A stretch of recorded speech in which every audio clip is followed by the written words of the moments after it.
Do you use sub-agents in your OpenClaw workflow? I did not for the longest time, but I was royally intrigued by the idea of sub-agents and the promise of being able to arbitrage models, deploy them to the sub-agents so you can maximize the effectiveness of your entire workflow.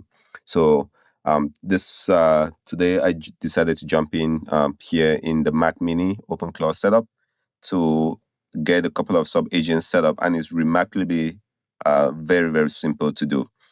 Now, I will go through what I did to get this set up, and then I'll talk about how this will be incorporated into my workflow. So if you have OpenClaw setup, it's extremely easy. You're going to go over to TUI, and I have done some prompting, but the essential thing would be simply telling TUI, I can actually do that right now, go ahead and create for me 5 agents: an AI news agent, a business news agent, a research agent, and an email summary agent. The AI news will focus on AI news, business news as such, research will do research, email summary will look at my Gmail and summarize that for me. Use the Brave Search API key to make this all work. And that is a simple prompt you can give. And I won't run this prompt because I did it already. And it will go ahead and create those agents for you.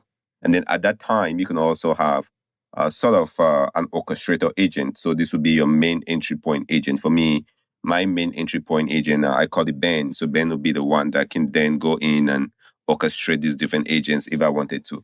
And the reason why you would do something like this would be then you can give your main agent a very, very powerful reasoning model.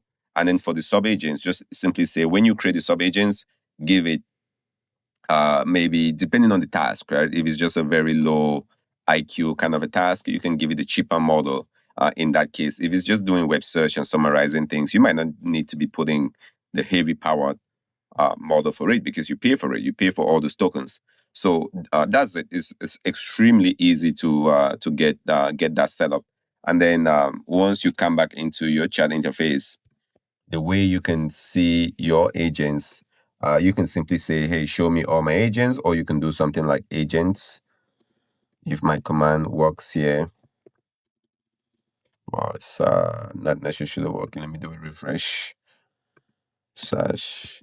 All right, the slash command doesn't work. I think I forgot that. Let me escape this. You can do a slash agents, and this will, in theory, show you all your available agents. So for now, I think I'm recreating those agents, but this will show you all your available agents. So let's do slash.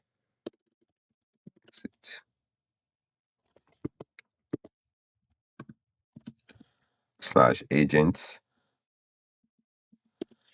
And voila. So do actually slash sub agents. You can see all your sub agents that are available and ready to do work for you. So that's how easy it is to do the sub agents here in OpenClaw. I'm curious, do you have sub agents set up? How are you using this? Do you have just one agent and that's good enough for you?